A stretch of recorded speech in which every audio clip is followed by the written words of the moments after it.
I took my son's broken laptop to get fixed, but when the technician finished the job, he took me to a corner of the shop and whispered urgently, "Ma'am, I should not get involved in this. But you have to see what I found here. When he showed me the screen, I felt my legs go weak. What I saw on that computer would change my life forever. But before we continue, make sure you are subscribed to the channel and write in the comments.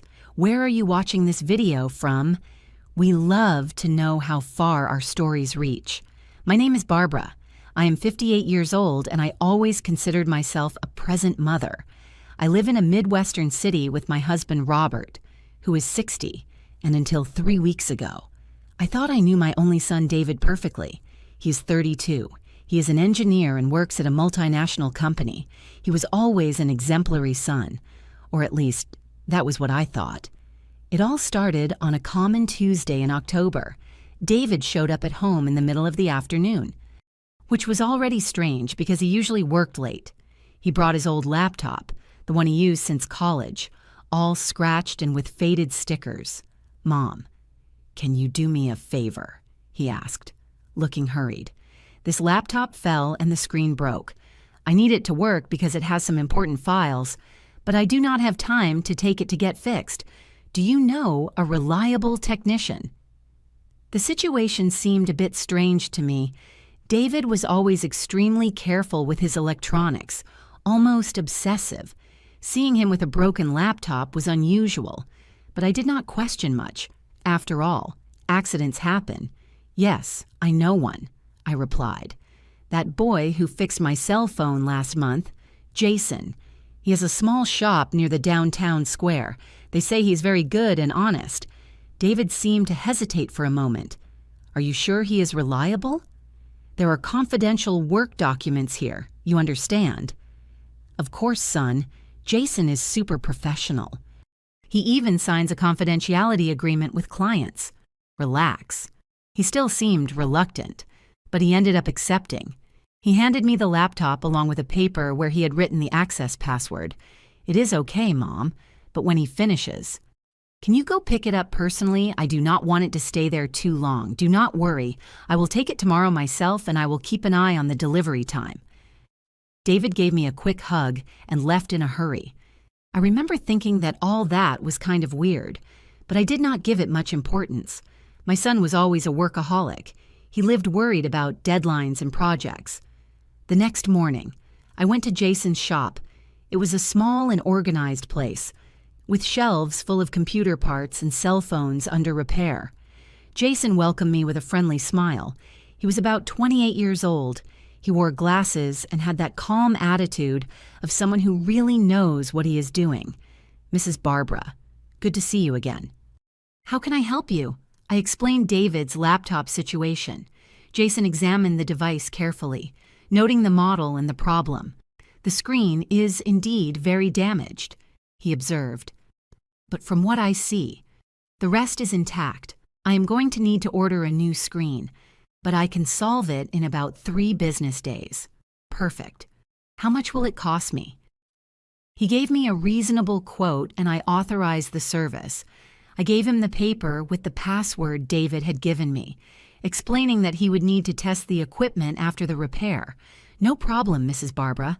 I will call you as soon as it is ready." I returned home and let David know by message that the laptop was with the technician. He replied quickly, "Okay, Mom, thanks. Let me know when it's ready." The following days were normal. Robert and I took the opportunity to make some repairs around the house. Simple things we had been postponing. David called every now and then to know if the laptop was ready, always with that tone of urgency in his voice. On Friday afternoon, my cell phone rang. It was Jason. "Mrs. Barbara, the laptop is ready. Can you come pick it up?" "That is great. I will stop by in an hour." I grabbed my purse and drove to the shop. When I arrived, Jason was alone. He greeted me, but I noticed something different in his expression. Did he look worried? Uncomfortable. The repair turned out perfect. He said, showing me the laptop with the new screen. "I tested everything. It is working perfectly. Wonderful. How much was it then?" It was at that moment that everything changed. Jason looked quickly towards the shop door, as if checking if there was anyone else nearby. Then he came closer and spoke in a low voice, almost whispering, "Mrs. Barbara, I should not get involved in this. Normally, I do not look at clients' files, I swear. But when I went to test the laptop after the repair, some folders were open on the desktop and I saw some things." My heart started to race. "What things, Jason?" He took a deep breath, clearly uncomfortable. "Ma'am, you need to see this. I do not know if I should get involved, but if it were my mother, I would want someone to warn her. Warn me about what? What are you talking about?" Jason turned the laptop towards me. The screen showed an open folder named Project Atlas, Confidential. Inside it, there were various files. He clicked on one of them. What I saw left me completely frozen. It was a detailed spreadsheet with names, dates, values, and plans, meticulous plans, involving my husband, Robert, and me, amounts of our pensions, estimates of our life insurance, calculations on the sale of our house, timelines with specific dates. "This cannot be true," I murmured, feeling my legs shake. "It must be some work from his company, some project." Jason shook his head and opened another file. It was a text document, a kind of diary or personal notes. I started reading, and the words seemed to jump off the screen. August 15th. Talked to Victoria today. She confirmed that the plan is viable. Her parents lasted 6 months after they started with the small doses. No one suspected anything. The doctor attributed everything to age and health history. My vision blurred. I continued reading, each line being a stab in my heart. August 22nd. I need to be more careful. My mom is too observant. I am going to start slowly, like Victoria suggested. First Dad, who is less attentive.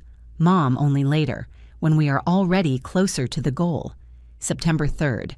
First dose administered in Dad's breakfast. He did not notice anything. Victoria said the symptoms only appear after a few weeks. They seem like natural things of age, tiredness, forgetting things, dizziness. I had to lean on the counter. Jason held me by the arm, worried. "Are you okay, ma'am? Do you want to sit down? Do you want water?" I could not answer. I continued reading, hypnotized by the horror of those words. My own son, coldly documenting a plan to poison us, to kill us. "Ma'am," said Jason softly, "there is more, much more. There are exported text messages, emails, photos of documents. He was planning everything with the smallest detail." He opened another folder. There were the screenshots of conversations between David and someone named Victoria. The messages were technical, cold, calculating. They discussed doses, symptoms, how to make it look natural, how to avoid suspicion. I felt nausea rising up my throat. I ran to the shop bathroom and threw up. When I returned, pale and shaking, Jason had prepared a glass of water for me. "I am so sorry, Mrs. Barbara. I am truly sorry that you have to see this, but you needed to know." I sat in a chair, trying to process what I had just discovered. My son David, my only son, the one I carried for 9 months, the one I nursed, the one I raised with all love and dedication, was planning to murder his father and me for money. "Are you sure this is real?" I asked, still looking for some rational explanation. It could be a work of fiction, some creative project. Jason shook his head. "Mrs. Barbara," I checked the dates. "Some of these notes are from weeks ago, and there are receipts here, invoices for online purchases of chemical substances. He even has notes on the times you and your husband eat breakfast, lunch, and dinner. This is not fiction. Reality fell on me like a bucket of cold water.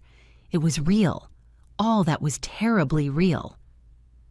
I stayed sitting in that chair for several minutes, trying to make my brain process what my eyes had seen. Jason respected my silence, but I could feel his concern. He walked from one side to the other of the small shop, clearly not knowing what to do. "Jason," I managed to say finally, "can you copy all this for me? All these folders, all these files." He nodded immediately. "Of course, Mrs. Barbara." In fact, I had already separated everything into a specific folder, just in case you wanted it.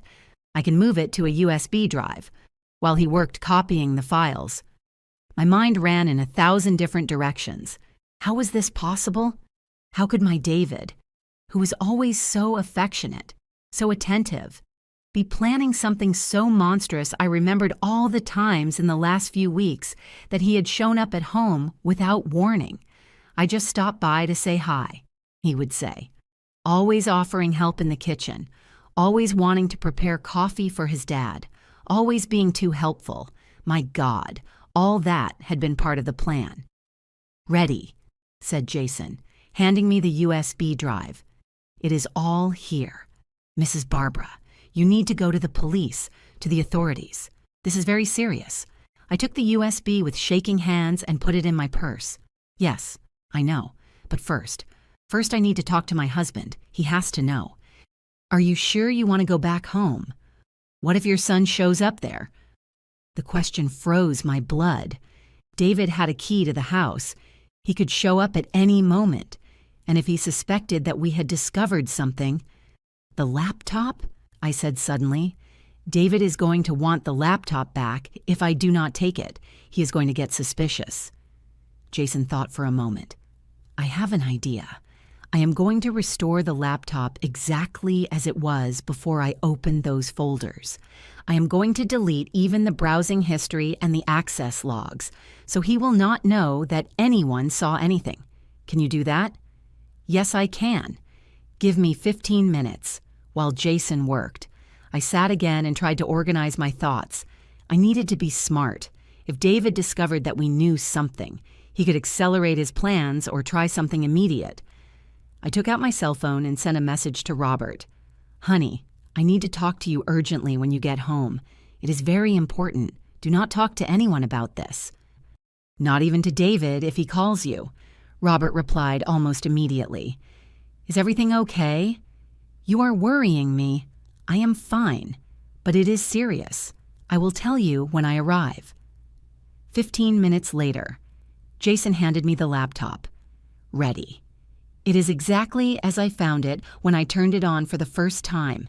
He will not suspect anything. I paid for the repair and thanked him deeply. Jason. Thank you. Thank you. Really. You saved our lives." He put his hand on my shoulder.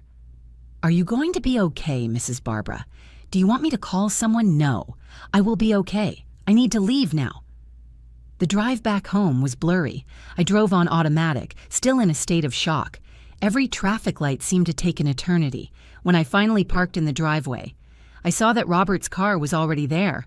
He had arrived earlier from work. I entered through the kitchen door and found my husband sitting at the table, visibly worried. "Barb, what happened? Your message left me very restless."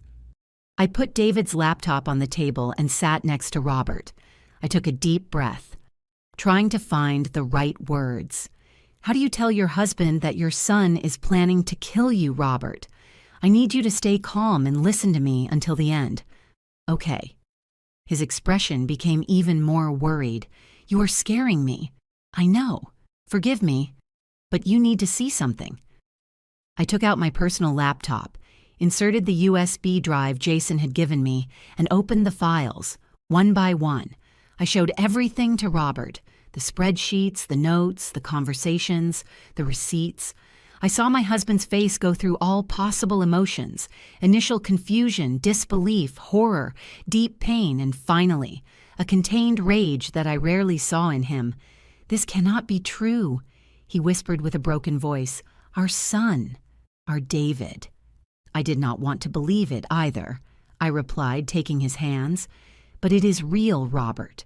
All this is real." He stood up abruptly, knocking over the chair. Was he poisoning us? My God, Barb. The dizziness I have felt in the last few weeks, it was like a bomb exploded in my head.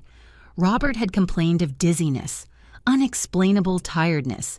even a fall we had last week, which we attributed to age.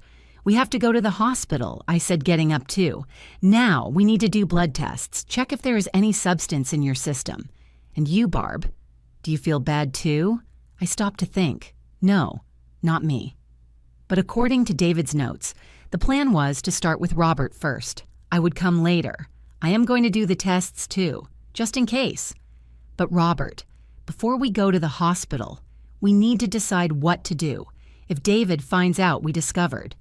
Let us go straight to the police station, said Robert firmly. Right now. I am not going to wait one more minute. But what if they do not believe us? What if they think we are exaggerating, that it is just a misunderstanding? Robert pointed to the laptop screen. Misunderstanding Barb. It is all documented here. He detailed everything. Like an idiot. He thought he would never be discovered. He was right. But something still bothered me. Robert. Who is this Victoria that appears in the messages she talks, as if she had already done this before? We went back to the files and started looking for more information about her. We found photos, conversations, even an address.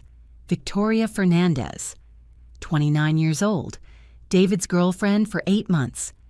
8 months, I murmured. He has been with her for 8 months and never introduced her to us. In the conversations, it was clear that Victoria was the mind behind everything.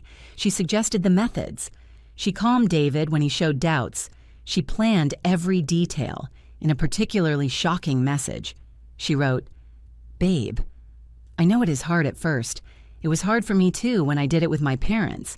But later, you will see it was the best decision. Think about our life after. With all that money, we will be able to travel the world, buy that house you dream of. It is worth it." She killed her own parents, said Robert, with evident horror in his voice, and she is teaching our son to do the same. We searched for more information about Victoria Fernandez online. We found old news from a newspaper in Florida about the mysterious death of a couple, Hector and Sylvia Fernandez, 3 years ago.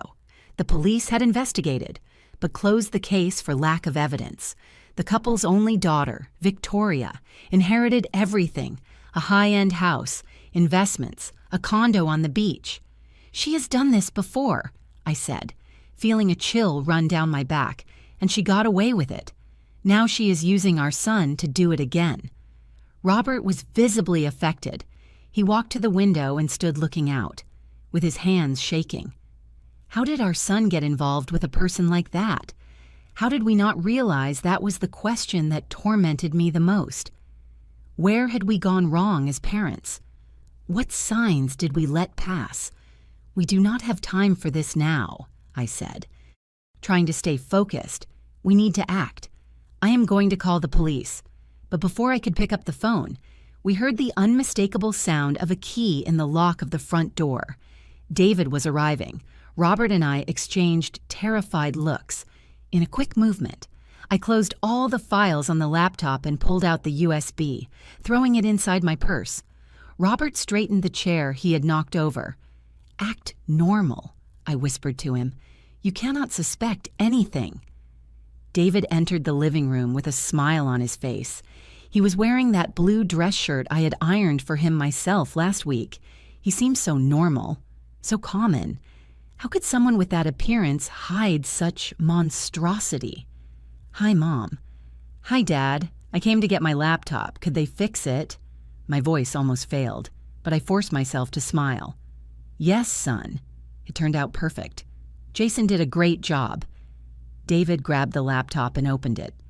Checking the new screen. "That is great. How much was it? I will pay you back." "It is not necessary, son. It was cheap." He insisted, but I refused.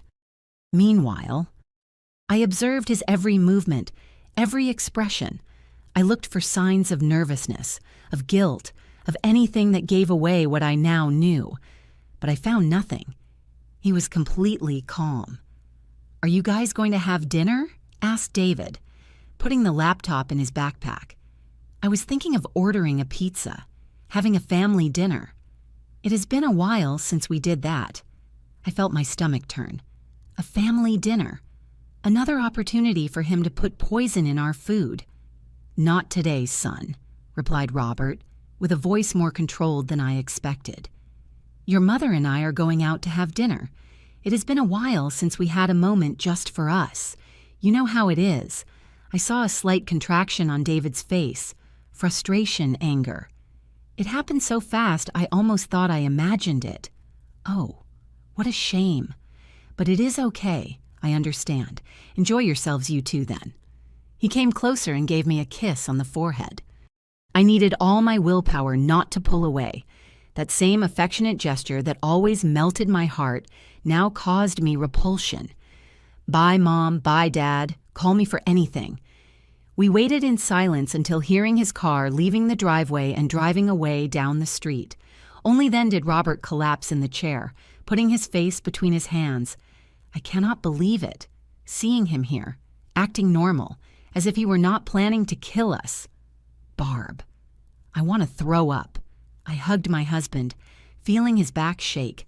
"I know, honey. I know. But now we need to act fast. He can come back at any moment." I grabbed my cell phone and called the authorities. I briefly explained the situation and they directed me to go to the nearest precinct to file a report. On the way.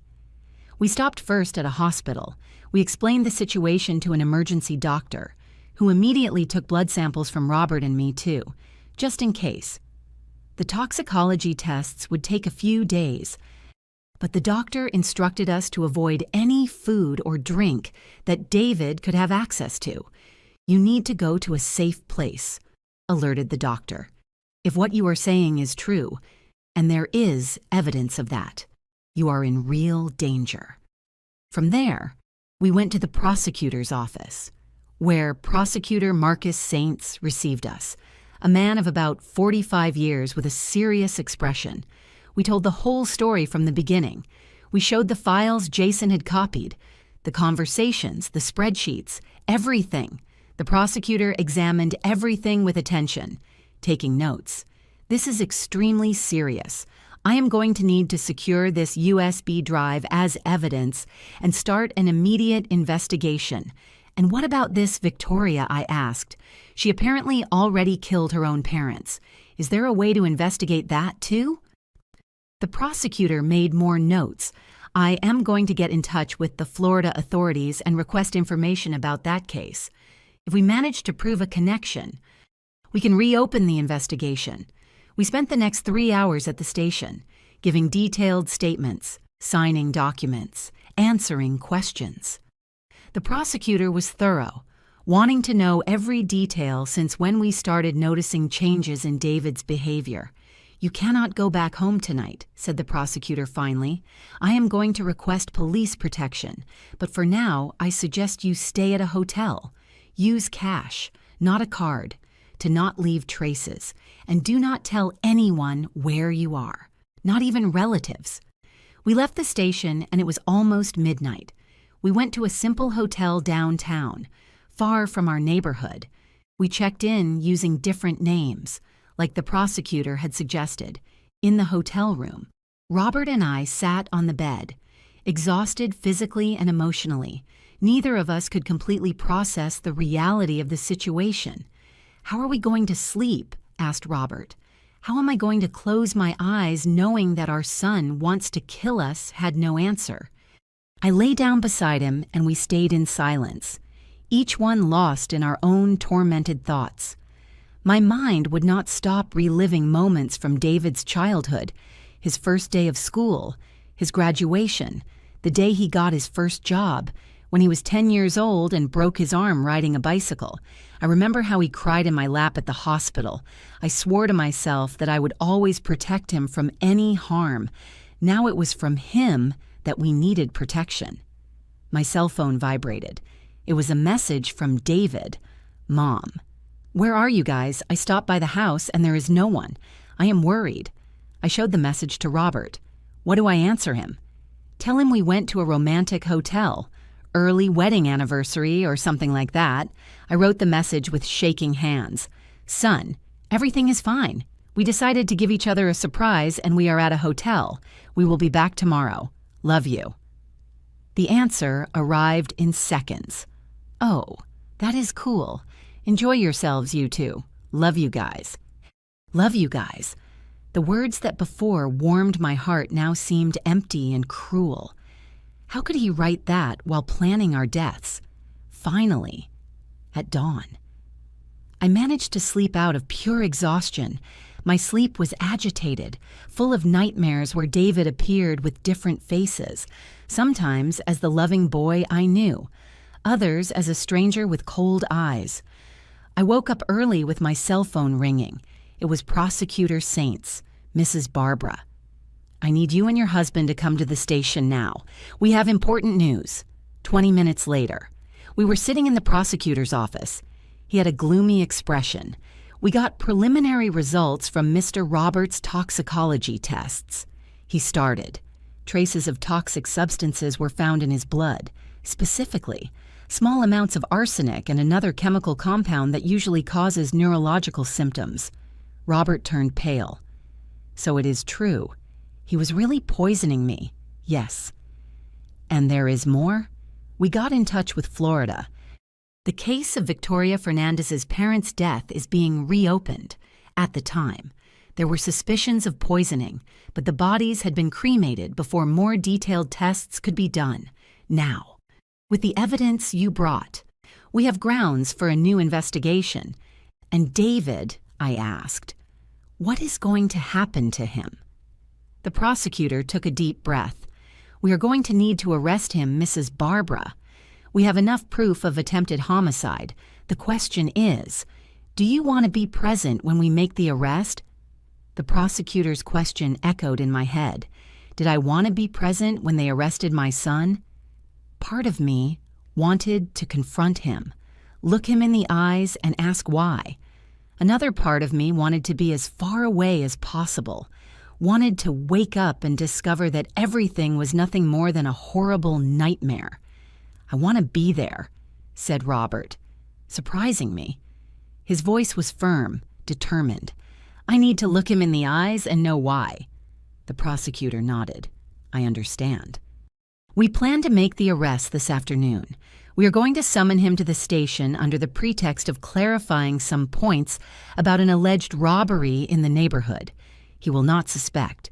We spent the morning in a state of unbearable tension. We had breakfast at a nearby coffee shop, but the food seemed to have no taste. Robert barely touched his toast. I forced a few bites, more out of necessity than desire. Barb, said Robert suddenly, do you think we made a mistake somewhere as parents? Where did we fail? It was the question that tormented me since I discovered everything. I do not know Robert. I reviewed our entire life in my head. We gave him love, education, limits when necessary. He never went hungry. He was never mistreated. I cannot understand. Maybe it is Victoria, suggested Robert. Maybe she manipulated him, transformed him into something he is not. I wanted to believe that. I wanted to believe my son was a victim, that he had been seduced by a sociopath.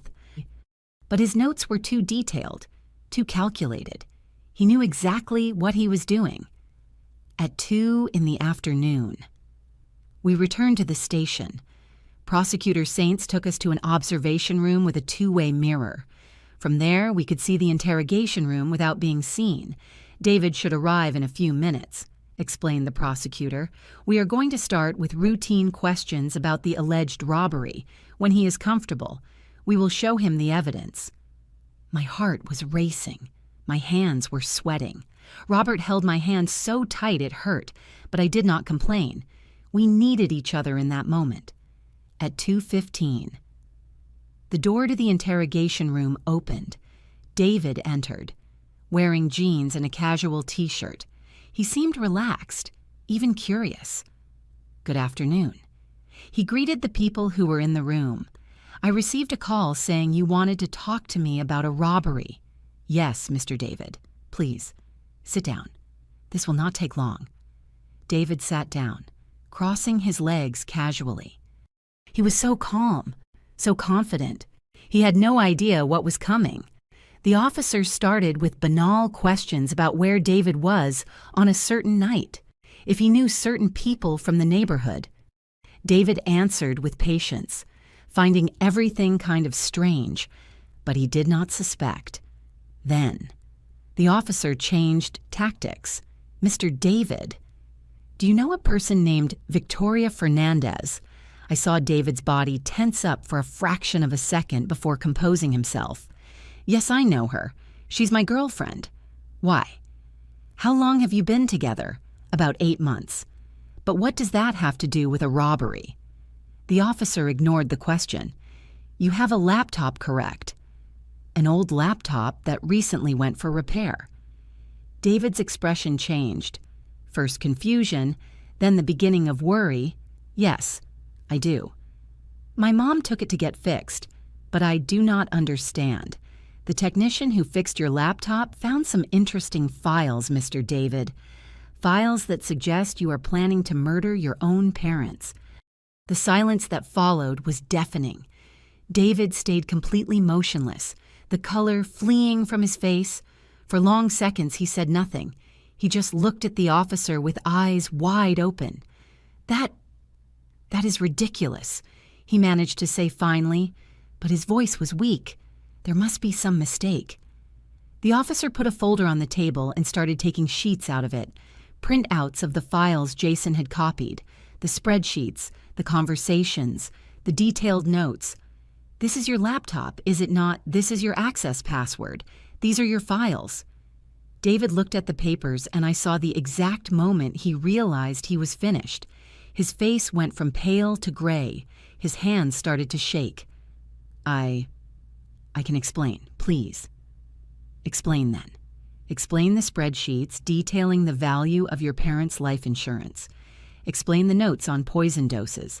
Explain the conversations with your girlfriend about how to make it look like a natural death. David closed his eyes. When he opened them again, there were tears in them. You guys do not understand. Victoria. She convinced me. She said it was the only way to have a better life. She had already done it before. She said it was easy, that no one would discover. So you admit you were planning to murder your parents. A long silence.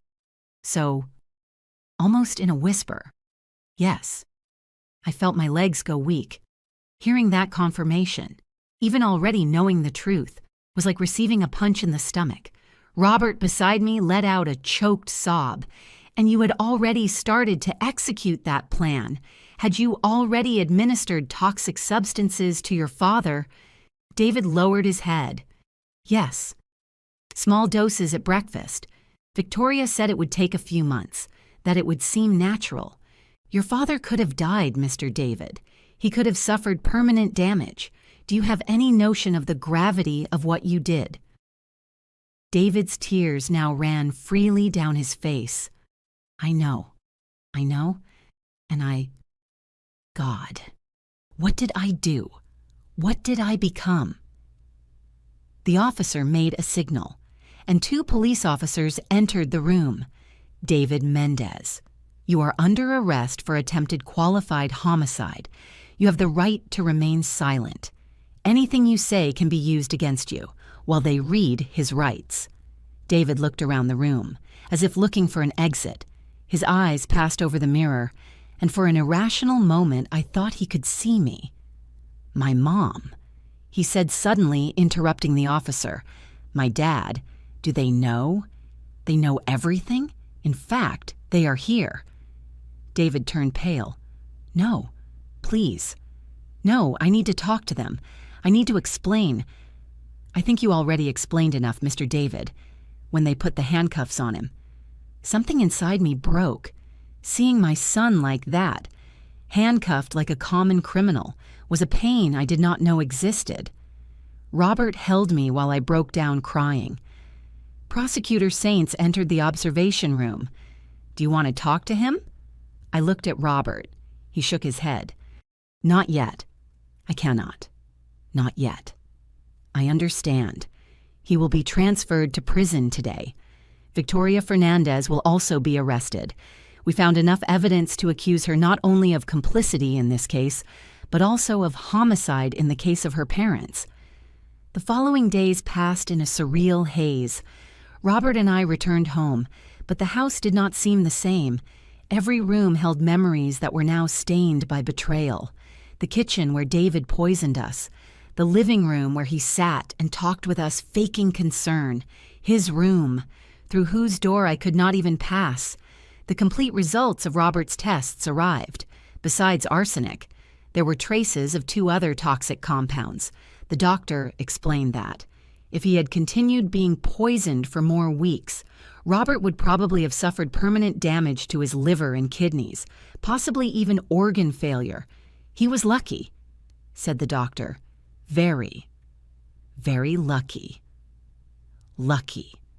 What a strange word to describe discovering your son wants to kill you. The news leaked to the press. Somehow, some journalist discovered the story, and soon we were on all the news channels. Son planned to murder parents for inheritance. Engineer arrested for attempted homicide of his own parents. Girlfriend convinced him to kill family. Our house was besieged by reporters. We had to hire private security just to be able to leave. Neighbors who before greeted us now looked at us with a mixture of pity and morbid curiosity. We decided we would not give interviews. Our pain was ours, not public entertainment. 1 week after the arrest, we received a letter from David. The prison had sent it, after verifying it did not contain anything inappropriate. Robert wanted to throw it in the trash without reading, but I needed to know what he had to say. The letter was short, written with familiar handwriting. Mom and Dad, I know I do not deserve forgiveness. I know what I did is unforgivable, but I need you to know that I regret it deeply. It was not you who failed as parents. It was me who failed as a son. Victoria, she manipulated me. She made me believe that you were obstacles to our happiness. But that is no excuse. I knew what I was doing. I chose to do it. I am going to pass the rest of my life trying to understand how I reached this point, how I became someone capable of planning the death of the 2 people who loved me most in the world. If I could go back, if I could undo everything, but I cannot. I just wanted you to know that, despite everything, despite all my monstrosity, part of me still loves you, and part of me died when I realized what I had become. David. I folded the letter slowly. There were no tears. I had cried so much in the last few days that I seemed to have no more tears to shed. What are you going to do with that? Asked Robert. Keep it. I think. I do not know. Maybe one day I will manage to read it without feeling this. I pointed to my chest, where a constant pain had installed itself. Our lawyer, Miss Claudia, came to visit us. She brought news about the case. Victoria is trying to throw all the blame on David. She says he was the brain of everything, that she just agreed with what he said out of fear. But we have the conversations, the evidence. No one is believing her. And her parents' case, I asked, it is being reopened. Based on the new evidence and the pattern of behavior, there is a good possibility she will be formally accused of their murder too. How much time are they going to give them, Robert wanted to know. Ms. Claudia sighed. David is being accused of attempted qualified homicide with aggravating circumstances, the victims being his own parents, premeditation, use of poison. He can receive 15 to 30 years. Victoria, if she is convicted of her parents' murder too, can receive the maximum penalty, practically life imprisonment, 30 years. David would be almost 65 when he got out, his whole life wasted. The trial was scheduled for 3 months later until then. We would have to live with the press, with the looks, with the pain.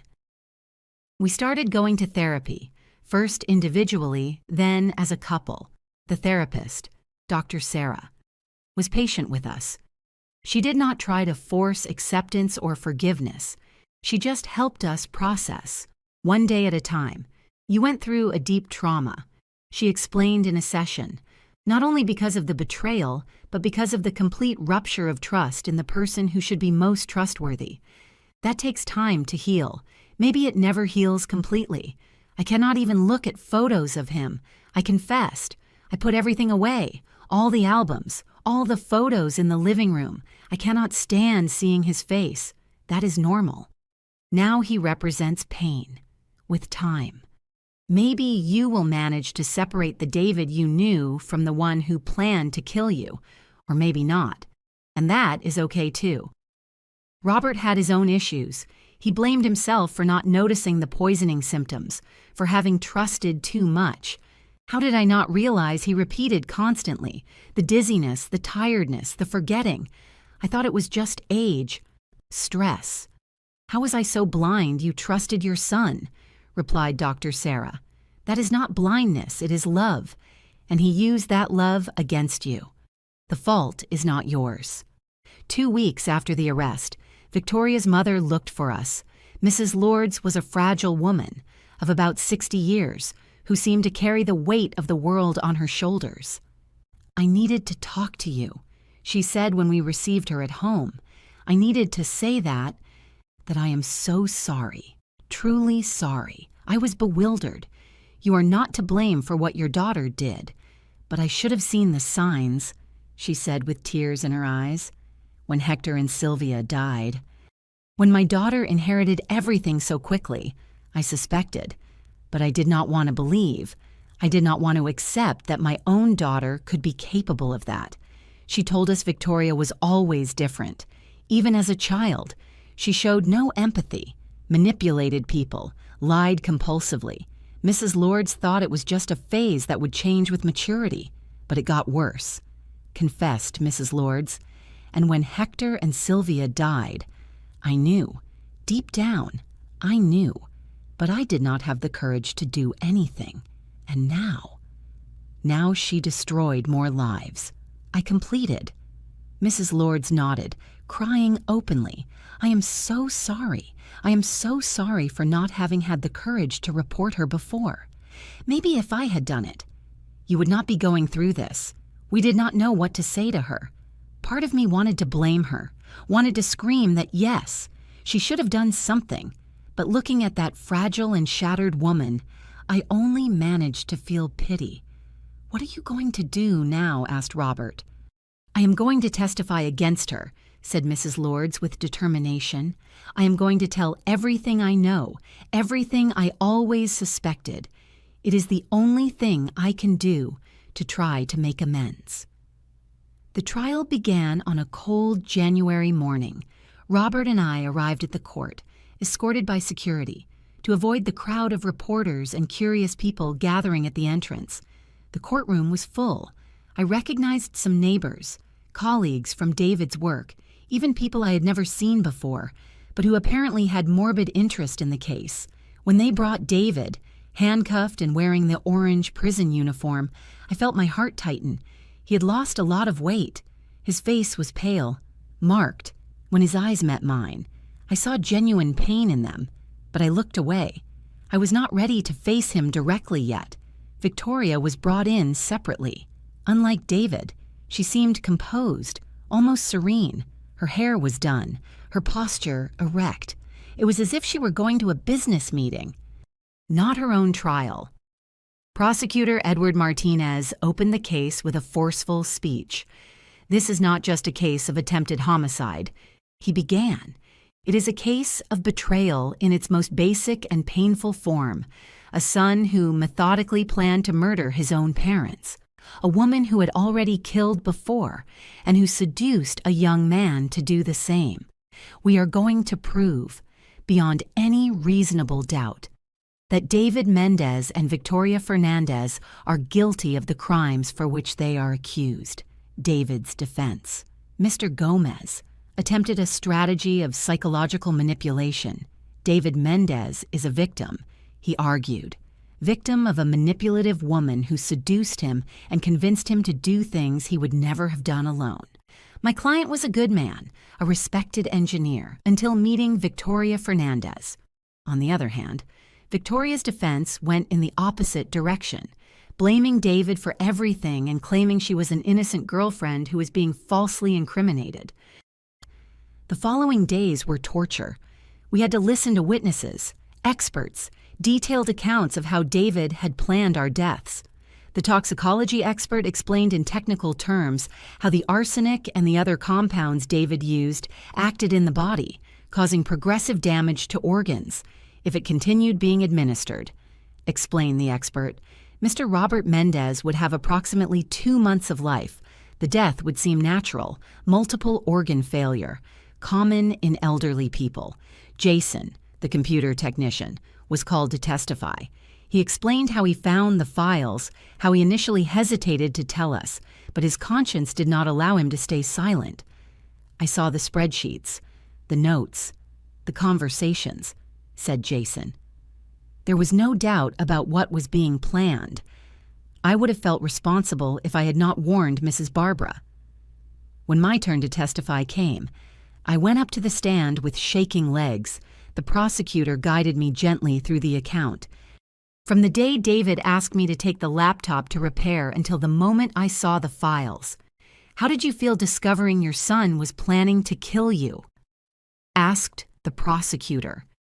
I looked directly at David while answering. I felt as if they had ripped my heart out of my chest, as if the son I knew had died and been replaced by a stranger. I saw tears running down David's face, but I continued. I carried this boy in my womb.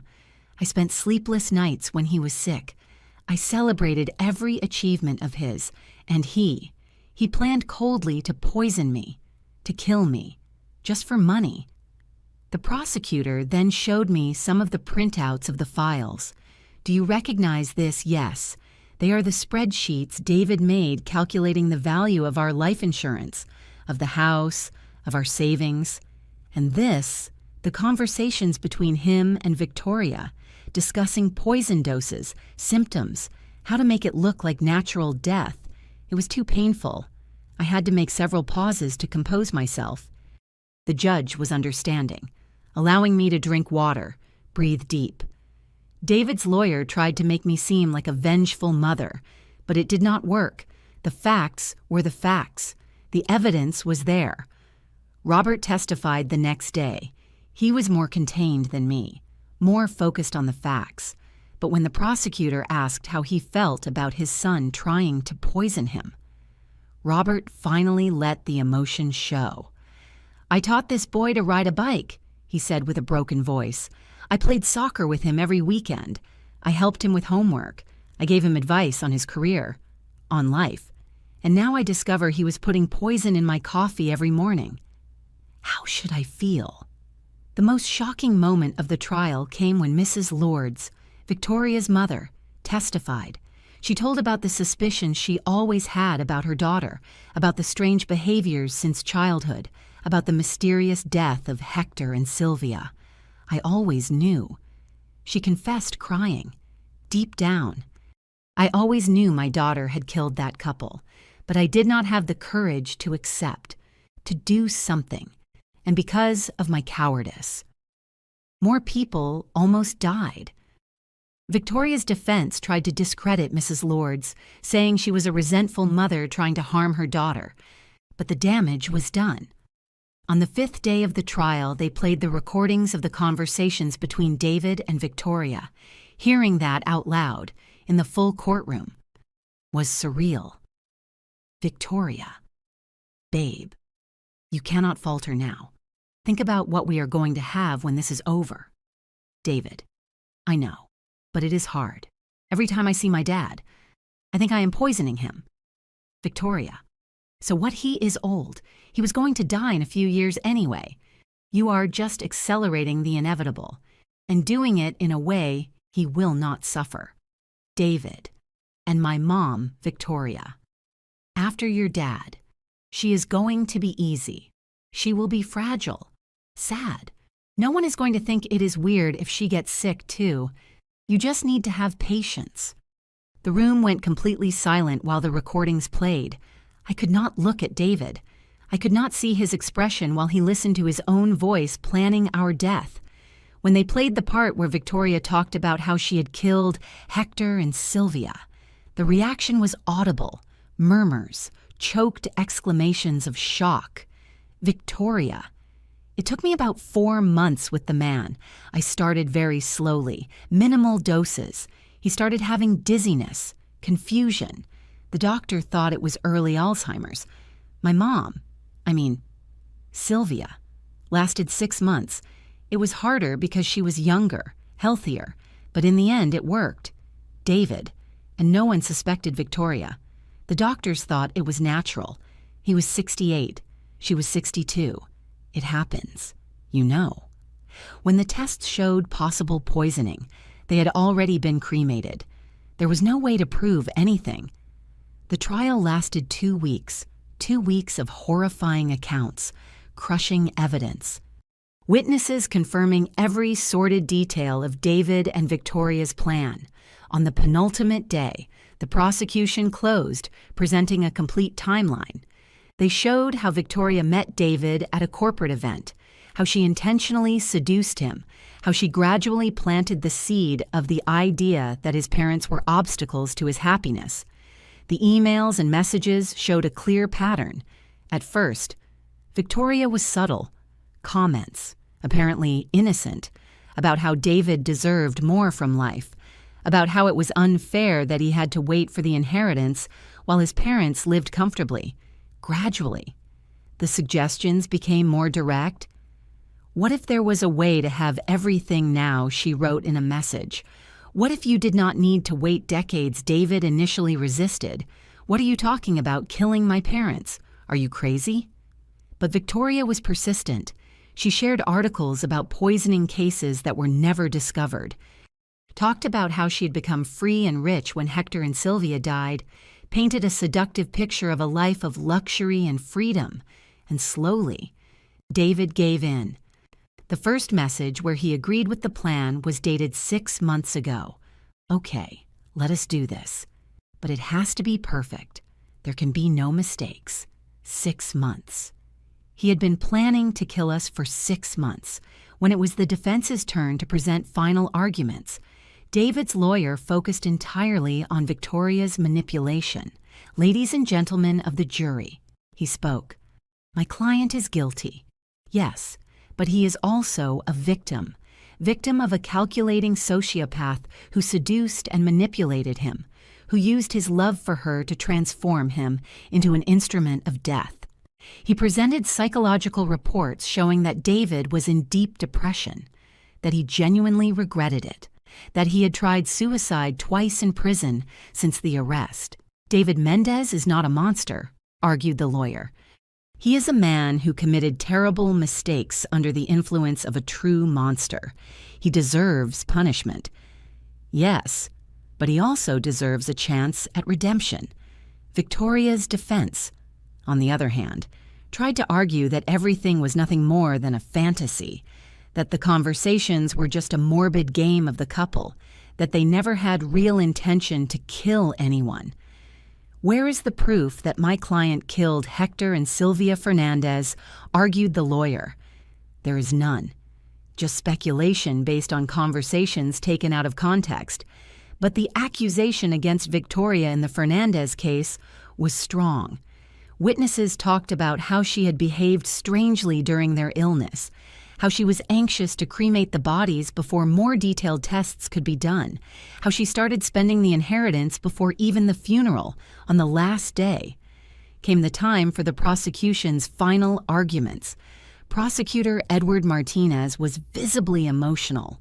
What we saw in these 2 weeks, he began, was the darkest face of human nature. A woman who killed the parents who raised her for greed. A man who planned to murder the parents who loved him unconditionally for the promise of wealth and an easy life. He pointed to the evidence, meticulously organized on a table. This is not fantasy. This is not a game. These are real plans, real actions, real poison that caused real damage to Mr. Robert Mendez. Then he turned to David and Victoria. You are young. You had a whole life ahead. But you chose the easiest path, the path of betrayal, of murder, and now you must pay for the consequences of those choices." The jury retired to deliberate. Robert and I waited in a private room. The hours passed with torturous slowness. Every minute seemed like an hour. Finally, after 4 hours, we were called back. The jury had a verdict. My heart was in my throat when the jury foreman stood up to read. In the case of the state against David Mendez for the charge of attempted qualified homicide, we find the defendant guilty. I felt Robert squeeze my hand. In the case of the state against Victoria Fernandez for the charge of attempted qualified homicide, we find the defendant guilty. There was a collective sigh in the courtroom. In the case of the state against Victoria Fernandez for the charge of homicide of Hector Fernandez, we find the defendant guilty. In the case of the state against Victoria Fernandez for the charge of homicide of Sylvia Fernandez, we find the defendant guilty. Victoria remained impassive, as if the verdict did not affect her. David, on the other hand, collapsed. I saw his shoulders shaking with silent sobs. The judge scheduled sentencing for the following week. When we left the court, we were surrounded by reporters. Microphones were put in our faces. Questions shouted from all sides. Security escorted us to the car. At home, that night, Robert and I finally managed to breathe for the first time in weeks. "It is over," said Robert. Finally, it is over. But I knew it was not quite like that. The trial had ended. Yes, but the healing process of learning to live with that scar, that was going to take much longer. At the sentencing hearing, the judge was direct. "David Mendez," he began, "you betrayed in the most fundamental way possible the two people who loved you most in this world, for the crimes of which you were found guilty. I sentence you to 25 years in prison." David heard the sentence with his head down, without reaction. "Victoria Fernandez," continued the judge, "you not only planned and executed the murder of your own parental figures, but also seduced and manipulated a young man to do the same. For the crimes of which you were found guilty, I sentence you to the maximum penalty, equivalent to life imprisonment, without possibility of parole, this time." Victoria reacted, for the first time since the beginning of the trial. I saw a crack in her mask of serenity. Her eyes opened wide.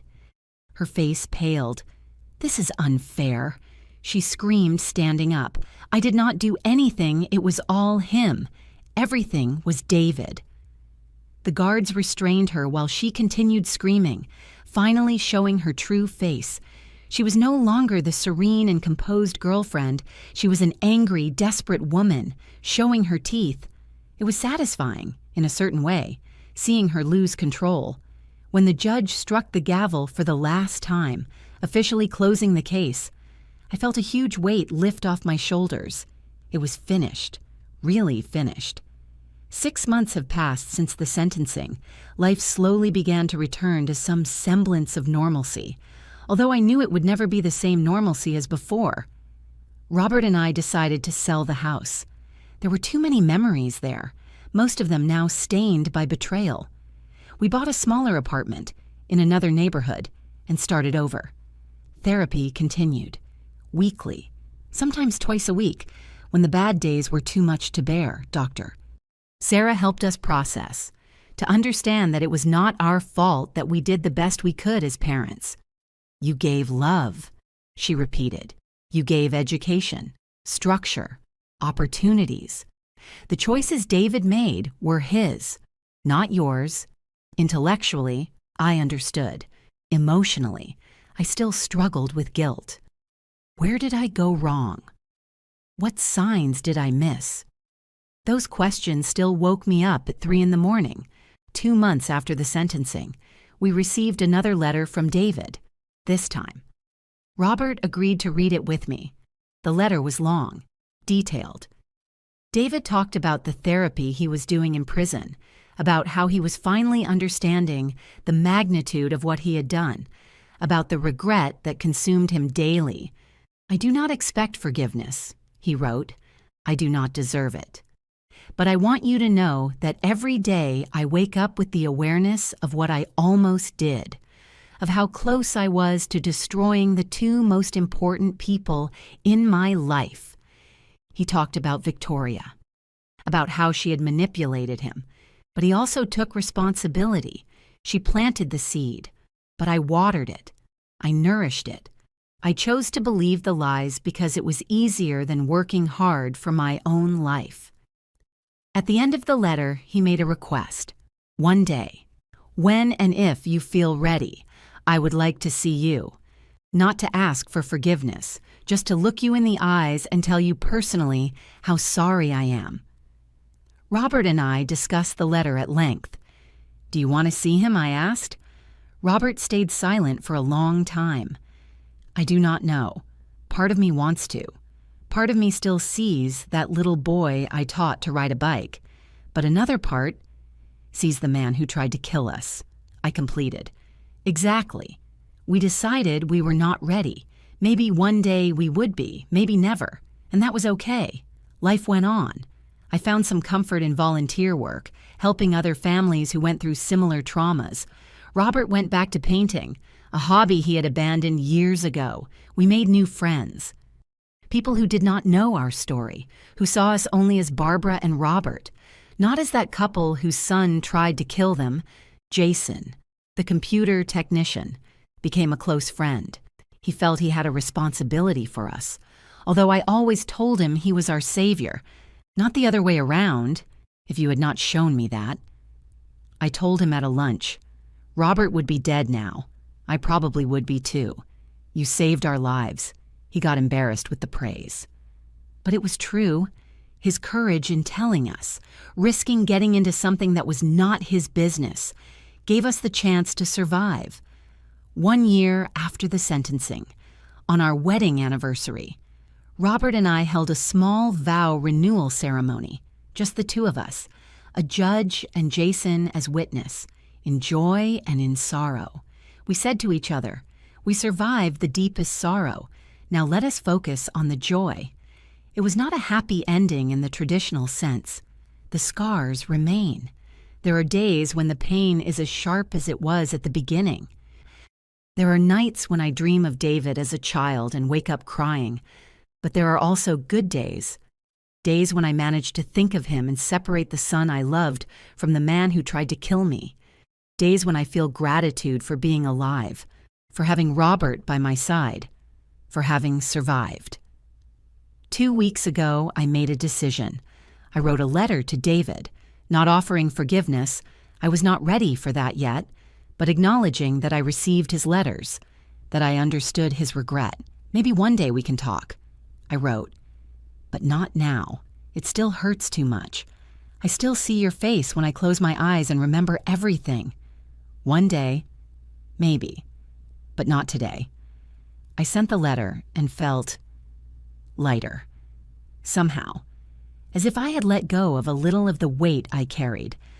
The story of the computer technician who saved my life went viral on social media. Jason received messages from the whole world praising his courage. He never got used to the attention, but I think he felt proud of having done the right thing. Recently, Dr. Sarah asked me, "Barbara, if you could go back in time, what would you change?" I thought about it for a long time before answering. "Nothing," I said finally. "If I changed anything, maybe Robert would be dead now.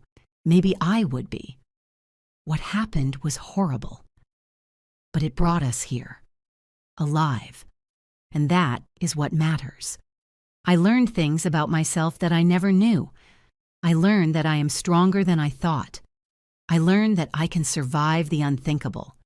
I learned that love, true love like the one Robert and I share, can withstand even the worst storm. David will have his chance at redemption. If he chooses it, he is still young.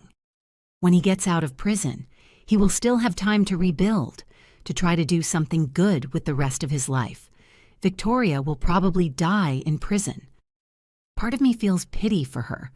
What a terrible life she must have led to become who she became, but the greater part feels justice. As for us, Robert and I are living, not just surviving, but really living. We travel, we laugh, we make plans for the future. The scars are there. They will always be, but they do not define us anymore. And when I look back, to that day at Jason's shop when he turned the laptop towards me and changed my life forever, I feel gratitude. Gratitude that he had courage. Gratitude for having survived. Gratitude for every day I have now. Life is precious, fragile. It can be snatched away so easily by illness, accident, or by someone you trust completely. But it is also resilient. It can be rebuilt. It can find meaning even after the worst destruction. And that is what I am doing, rebuilding, one day at a time. Now, if you like this story, click subscribe and tell me in the comments what part left you with your mouth open. Oh, and do not forget to become a member to have access to exclusive videos that I do not upload here. I will wait for you there.